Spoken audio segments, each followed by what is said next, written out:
to Jericho TV. My guest this week is Laurence Blair, who's an author and journalist who's written for The Economist, The Guardian and The Financial Times, among many others. And he's currently writing a book about the history of South America, called A New History of South America. It's due to be published in 2020. So welcome, Laurence. Thank you very much for joining us. Thank you. I'd like to talk to you about the book to start with. I think that was the best place to start. I noticed that you've got experience living in Paraguay and working there. It's a country that isn't often covered in Latin America, and I think it's a very uneven coverage of the continent generally. And I was wondering if it was a kind of conscious decision on your part to kind of really focus on that, as you are, as you say, kind of redressing the balance. It's a new history of South America. Yeah, absolutely. So I'm not a professional historian. I haven't got a PhD, and neither am I the sort of the most news-hound sort of Pulitzer-winning journalist, but I think I've kind of got two hats in a way, the journalistic interest and the interest in history. And yeah, as you say, there's a dual problem here. I think one is that the history of South America, and Paraguay is a great example of this, Bolivia as well to a certain extent, is not known outside of the region. Especially in the Anglophone world, we look more to Europe, perhaps to Asia, to Africa, even to North America, and South America in Latin America is a kind of a sort of forgotten continent in a way.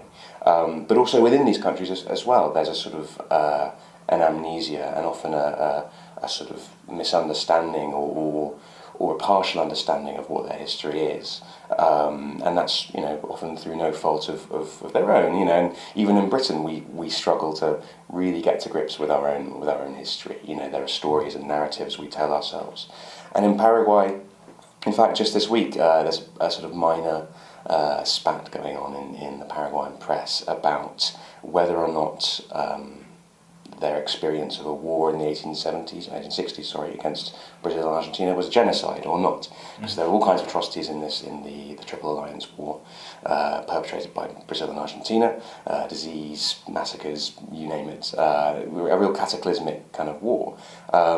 Paraguayans are still very much, many of them are still very angry about this. They lost territory. 60% of their population, their male population, was killed as a result of this war, and in some respects, they are still kind of recovering from that. So their identity is very much informed by this, but the understanding of history is still quite a nationalistic one. It's still quite a kind of personal, emotional one, and Paraguay doesn't even have a department of archaeology, for example. There's not a trained academic archaeologist in the country. And this not only has consequences for how they can research their own history and understand it better, but also for very modern day things. For example, that I interviewed a guy this year who's in charge of the search for the desaparecidos in Paraguay, people who were disappeared under the Stroessner dictatorship, a few hundred of them, and they're having to bring in outside help, a team from Argentina, a team from Europe, because there simply isn't the sort of skill to kind of to find these remains, and Paraguay's soil is very acidic, so actually it's consuming the remains very, very quickly, and that's quite a kind of grisly metaphor in a way for kind of what I'm doing. The history is there. It's fascinating. It's interesting. It's linked to Britain and Europe in ways which we don't understand or we barely appreciate. The other day I was walking around with a friend doing what I call the Liberators tour of London, going to the different houses where Bolivar, San Martin, O'Higgins lived in London. All these liberators almost had a sort of gap year in their 20s in London, and they all lived here at the same time. So for me, it's a project. It's a very large one, and it's never going to capture all the complexity, but it's about trying to sort of just draw a bit of attention really to this fascinating part of the world, and say, actually there's a lot we can, there's a lot we can learn from this interesting part of the world, and it's tied up with Britain's own trajectory and then the West's own trajectory, if you want to put it like that. And I think Bolivia is very much part of that as well. Bolivia was the center of the Spanish imperial project. The silver from Potosí created the modern world, arguably. And again, when I started this project, when I was pitching it a few years ago, I was thinking very much about nationalism, about Bolivia's obsession with the sea, with getting back to the sea, with Paraguay's sort of deep kind of sense of hurt over this war with Brazil and Argentina. And I think the temptation was to think, this is dysfunctional. This is funny because these countries can't get over these wars. But actually, the past 18 months, the past 2 years in the UK and in the US have shown that societies all over the world are kind of grappling with these questions of identity, of memory, of the stories we tell ourselves about the past and how they inform our sense of nationhood. And so I think if there are some interesting reflections to come out of the book about the study of history, about historical understanding in general, then I think that'll be great.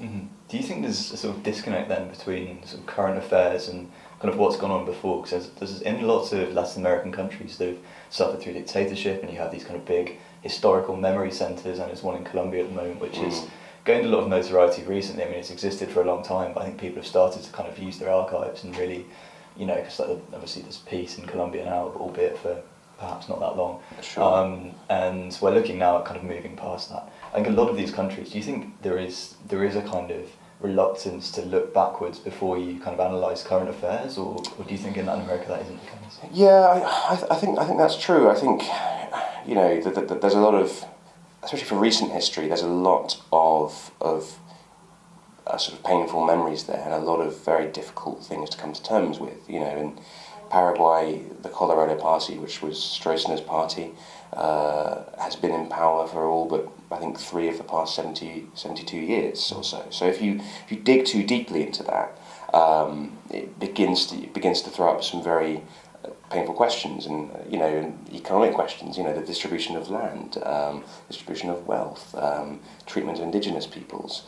It's tricky, I think, for a lot of countries to really bring to bear a sort of a forensic kind of lens about their own past and be honest about it.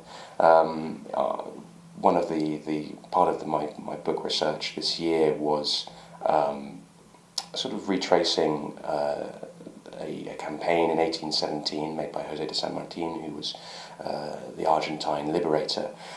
His army famously crossed the Andes from Argentina to Chile, campaigned there, moved through Peru, and effectively liberated South America, really, along with Bolivar. He's sort of, the sort of number 2 liberator. But what people in Chile in particular have forgotten is that 50 to 60% of his forces were actually African Argentinian and indeed African slaves and ex-slaves, people who'd been brought to Latin America, South America in the sort of late 18th century, and some of whom had, sort of effectively been said, okay, well, you'll have your freedom in exchange for fighting. Others who actually seemed, from the records that we have, to actually identify with the cause of freedom and say, this is a cause I can get on board with. I'm fighting not only for my own personal liberation, but also that of the continent. But interestingly, as I said, in Chile and Argentina, you won't really hear that story. People are not aware of this legacy, and I think it has added relevance now because I've just come from Chile, and in the past few years alone, the population of migrants in Chile has doubled. You're seeing a lot more people from the Caribbean, in particular, from the Pacific coast of Colombia, from Haiti, from the Dominican Republic, and Chileans aren't used to that. It's traditionally a very white or sort of the Chilean sort of society, so they're having to come to terms with this. But I think in a way, if you say, well, listen, look at your history. Actually, in a way, you, as an independent country, you owe your existence to people who aren't white. I think again, it's painful, but I think it's an interesting kind of process. And I spoke to a Colombian consular official and about this kind of topic, and he said Chile is coming to terms with the fact that it's a Latin American country. It's a painful process, but it's difficult, and I think that's where history just it can be painful, but it can also be useful. It can say, well, listen, we haven't been these isolated nations, Paraguay, Bolivia, Chile, or Britain, the US. Actually, our history is one of connections, and it's one of shared contact. You can go too far in that direction, and you can try. There's a risk that you sort of try and paint the past as a kind of multicultural free for all, which of course it wasn't. But I think there's a kind of a useful or history, I think, can play a useful role in actually trying to sort of square some of these circles to a certain extent. Mm-hmm. You've written in the past about Bolivia as well. It's another conflict that happens. I think it's 150 years ago now. So and also I think since 1904 they haven't had access to the sea. I think that was I mean, you can tell me better than I can. No, yeah. But yeah, I just wanted to ask you kind of what access to the sea would mean for Bolivia, and kind of geopolitically what that would then mean kind of for the country, for the Morales administration as well. Certainly, yeah. So, yes, you mentioned the War of the Pacific was in 1879. Bolivia effectively lost its sea access there and then, really. Chile annexed the territory along with some territory of Peru. The 1904 Treaty of Peace and Friendship was designed to sort of say, okay, well, even then there was an awareness that, okay, Bolivia's got a bit of a bad deal here, let's try and, let's build a railway, let's give them certain concessions in the ports and, of Chile. And those have been delivered to a certain extent. And I think, for me, I'm very sympathetic to the Bolivian case because it's one which a lot of people feel very, very deeply. I was in the Yungas, the sort of kind of central north Bolivia, in an Afro-Bolivian community, and here I thought, well, here they have a sort of distinct worldview. They won't necessarily feel part of this national project, but even there, they sort of, one guy picked up a guitar and they started singing this song about Antofagasta and how the Chilean coast will return to Bolivia. So even in these communities which are, quite isolated, and they still feel this kind of this yearning in a way to kind of get back to the ocean. And I think that's definitely part of education. It's definitely something which the Morales government has promoted. Until quite recently, there was the so-called map of catastrophe, which hung up in Bolivian classrooms, sort of showing the different bits of territory that have been hived off over the years. So it's hard to not sympathise with that, because obviously it is a big national project. For me, it's not so much an economic or legal issue as a political and emotional one. I think there's obviously the cases going on at The Hague at the moment. I think the ICJ has already limited the possible outcomes of the case. It's not going to rule on territory.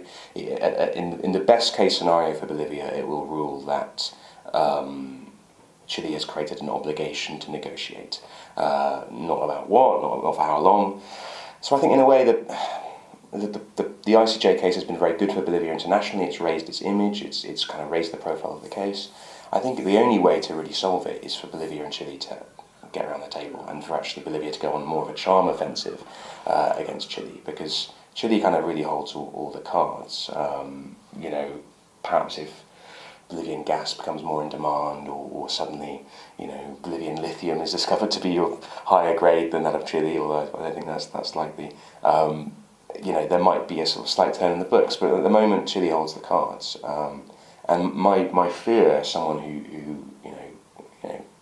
cares about Bolivia and cares about Bolivians, is that if and when the ICJ ruling is adverse and negative for Bolivia, there'll be a lot of anger and a lot of upset. And I think it definitely plays into Evo Morales' kind of plans to sort of stay in power indefinitely, really. He's trying to run again in 2019, this last month, in November. The Constitutional Court allowed him to run again. Most people say this is not really constitutional. So it's political and it's emotional, and it's one which, again, it's hard not to sympathise with them. It's hard not to cheer with them. But this, I think you sort of, it's the same with any country when the kind of the flag waving happens and the patriotism happens. I was in Sucre on the Day of the Sea this year, and there marching bands, kids dressed as sailors, people. It's a huge kind of. A few years ago, all the kids in the country wrote a letter to Kofi Annan, wanting him, asking him to return the sea to Bolivia, and you sort of feel this kind of knot in your stomach, because I know what this is. I've seen this. We've seen this in history time and again. It is nationalism. Maybe it can be for a good cause. Maybe it can be channeled for something positive. But it's dangerous, And my hope is that something can be solved. And I was in a in Cochabamba, in a Bolivian naval base, and they just installed this new simulator where they could pretend they were sailing. Basically, you could program to be, on the Thames or in Rio, and I was there with an Anglo-Bolivian photographer, and we said, can we program that we're just off Iquique, just off the Chilean coast? So we did, and we were there. The sun was setting on the screen, and we were sailing. And I thought, wouldn't it be amazing if there was a universe in which this could happen? Who knows? A few decades maybe, but for now that's the best they can do, really. And I said to them, okay, so let's drive the warship into Iquique, and they didn't do that. They were a little bit nervous about that. But yeah, it's a fascinating topic. A very complex one. It's interesting that you mentioned lithium as well. I think lithium is one of the. Obviously it's difficult to export at the moment without any infrastructure or sea access to do so. But I think this the US Geological Survey said they estimated 9 million tons of lithium below the Salar de Uyuni alone. So you wrote a piece recently about the lake in Bolivia, which has been drying up and almost completely disappeared now. Sure. If they were to gain access to the sea, firstly, would that mean that they could export the lithium more freely, and secondly, would that have catastrophic effects for the environment in Bolivia? Yeah, so it's an interesting one, because obviously the kind of lithium triangle is Chile, Argentina and Bolivia, and they're all exploiting it. Bolivia is sort of taking a sort of state-led model, which is not particularly working particularly well at the moment. But it's definitely possible. I mean, as I say, that Bolivia already exports most of its stuff through Arica, through Iquique, through Antofagasta. They have fairly favourable tax regime there. It's possible that this could kind of help them a bit more if they had a sort of sovereign corridor or some sort of situation there. But no, I mean, I was in northwest Argentina earlier this year, and I was in the area where lithium exploration is happening, and in sort of I think it's the Olaroz Grande Salar. And I spoke to people there, and it's an indigenous area, Atacameños, so the kind of local people, llama herders, pastoralists, and they said, well, listen, the companies have come in here, they've created a few jobs, sure, they've brought a bit of investment, but we've noticed over the past few years that the grass is dying, the water's going, we don't know the impact of these mines, they're not sharing that information with us. And we're very, very concerned about our way of life. And to a certain extent, the lithium companies, well, they will operate according to the law, and the law in northwest Argentina is very permissive, very flexible. I think it's easy to demonise the companies, but they're operating, they're doing what they do, and in their defence, they are investing, they're paying for schools, hospitals. But obviously, if the way of life in the local area dies out as a result of these mines, and they say there's enough for 6 decades, 7 decades, longer. Who knows? If the lithium runs out, if the ore declines in quality, these companies then leave. Then what are you left with?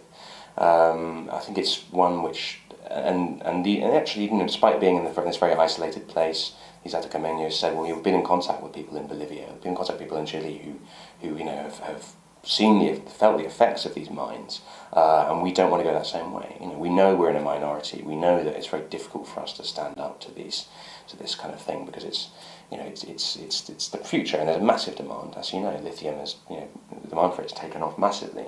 For cell phones, electric car batteries. But yeah, it's a worrying one, and I don't have the answers to that one. And I think ultimately, we have to see what happens, but there's a lot of concern, and the Lake Pupo story, as you mentioned, that was a very kind of sad piece to report.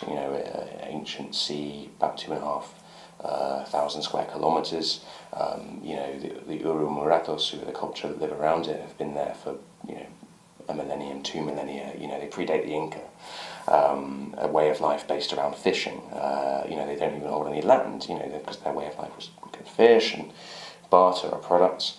and mining all around it. You know, in particular, global climate change plays a role. Definitely, you know, the temperatures have risen, but a lot of it is mining runoff. And you know, I went to some local mines, the Huanunis mine, which again, you know, is state-owned. You know, it's not just private companies. You know, often it is the state itself which is, you know, depleting its own natural environment. And you know, I saw literally this sort of mining residue coming straight into the water, and then that flows right down to the lake. And this lake has now effectively disappeared. You know, there's hope that maybe it can be sort of restored, but there's not the will there. And the interesting thing about it is the fact that the Morales government, which, you know, talks a good game about the environment, about being, you know, defending Pachamama, Madre Tierra, in reality pursues what we would call an extractivist model of development, and we see this with their decision to drive a highway through the Tipnis Indigenous Reserve, which they promised previously that they wouldn't do. And you know, you speak to mass Congress people, congressmen and women, they'll tell you, well, listen, you know, we're the movement towards socialism. You know, this is a process. Once we've developed enough, we will then transition. And why should the West, which has taken this path itself, you know, coal, fossil fuels, why should, you know, these Western-funded NGOs tell us that we can't develop along the same pathway? And again, as a kind of gringo journalist, you know, you have to sort of listen to that. You know, I can't go in somewhere and say, you know, this is despicable while I'm there on my you know, lithium-powered smartphone. You know, it's one of those really tricky situations. And ultimately, the Morales government, but also previous governments, have clearly made the calculus that, well, listen, if 10,000 miners can be brought out of poverty and brought into the middle class, and the lake disappears, thereby destroying the way of life of, say, 800 fishermen, that's a sacrifice that we are willing to make, or that's an equation which we won't think about too deeply. And, you know, it's a tragedy, but it's those kind of, I think, negotiations are sort of going on across Latin America at the moment, you know, not just in Bolivia. Is there a middle way between the two? Possibly. You know, it would be nice if, you know, you could develop without destroying the environment. I think it's very tricky, and you know, when the pressure both from your population and from indeed internationally is growth. You know, we want to see GDP growth, we want to see poverty reduction, we want to see advances in living standards. It's very difficult to kind of put the brakes on that. Certainly. Thank you very much. That's very interesting. Thank you. No, it's my pleasure.